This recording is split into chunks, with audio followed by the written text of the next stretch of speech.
Sir, मैंने कल किताब में बंगाल विभाजन के बारे में पढ़ा। मुझे यह समझ नहीं आया कि जब पूरा देश एक था तो अंग्रेजों ने सिर्फ बंगाल को ही क्यों बांटा। बहुत अच्छा सवाल है रोहित। बंगाल विभाजन भारतीय इतिहास की एक बहुत ही महत्वपूर्ण घटना है। यह 1905 की बात है, जब भारत पर अंग्रेजों का राज था। उस समय भारत के वायसराय लॉर्ड कर्जन थे। लॉर्ड कर्जन ने ऐसा क्यों किया सर? क्या उन्होंने इसके पीछे कोई कारण बताया था? हाँ, अंग्रेजों ने दुनिया को दिखाने के लिए एक प्रशासनिक बहाना, एडमिनिस्ट्रेटिव रीजन दिया। उन्होंने कहा कि बंगाल प्रांत बहुत बड़ा है। उस समय बंगाल में आज का पश्चिम बंगाल, बांग्लादेश, बिहार और ओडिशा सब शामिल थे और इसकी आबादी 7 करोड़ से ज्यादा थी। अंग्रेजों का तर्क था कि इतने बड़े राज्य को एक साथ संभालना और वहां का विकास करना मुश्किल हो रहा है। तो क्या यह सचमुच सिर्फ प्रशासन को आसान बनाने के लिए किया गया था? बिल्कुल नहीं, असली वजह कुछ और ही थी। उस समय बंगाल भारतीय राष्ट्रवाद, नेशनलिज्म और आजादी की लड़ाई का सबसे बड़ा केंद्र, हब बन चुका था।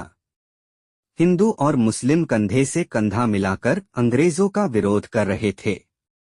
लॉर्ड कर्जन की असली चाल फूट डालो और राज करो, डिवाइड एंड रूल की थी। फूट डालो और राज करो? उन्होंने बंगाल को किस आधार पर बांटा सर?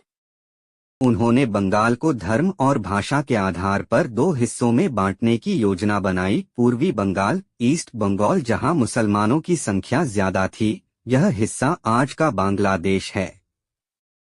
पश्चिमी बंगाल, वेस्ट बंगाल, जहां हिंदुओं की संख्या ज्यादा थी, आज का पश्चिम बंगाल, बिहार और ओडिशा। अंग्रेजों का मकसद हिंदू मुस्लिम एकता को तोड़ना और आजादी की उस लहर को कमजोर करना था जो बंगाल से उठ रही थी। यह तो अंग्रेजों की बहुत बड़ी चाल थी। तो क्या भारतीयों ने इसे चुपचाप मान लिया? बिल्कुल नहीं रोहित, पूरे देश में इसका भयंकर विरोध हुआ।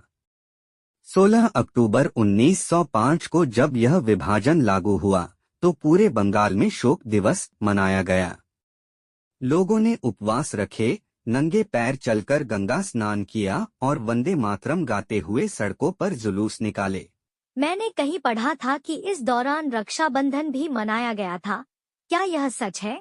तुमने बिल्कुल सही पढ़ा है।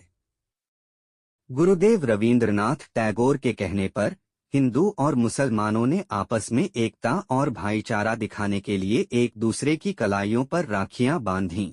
इसी विरोध में स्वदेशी आंदोलन, स्वदेशी मूवमेंट भी शुरू हुआ। लोगों ने विदेशी कपड़ों की होली जलाई और तय किया कि वे सिर्फ अपने देश में बनी स्वदेशी चीजों का ही इस्तेमाल करेंगे। क्या इतने बड़े विरोध के बाद अंग्रेजों को अपना फैसला बदलना पड़ा? हाँ, स्वदेशी आंदोलन का प्रभाव इतना जबरदस्त था कि अंग्रेजों को झुकना ही पड़ा।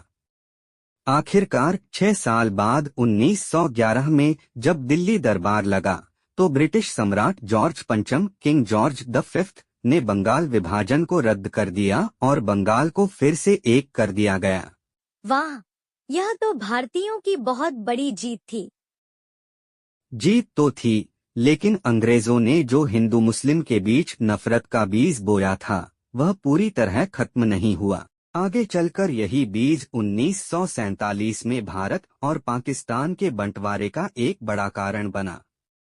लेकिन इस घटना ने पूरे देश को यह सिखा दिया कि जब तक हम एक हैं, कोई भी विदेशी ताकत हमें हरा नहीं सकती।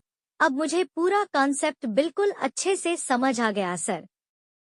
अंग्रेजों का दिखावा प्रशासन का था, लेकिन असल मकसद एकता तोड़ना था। आपका बहुत बहुत धन्यवाद।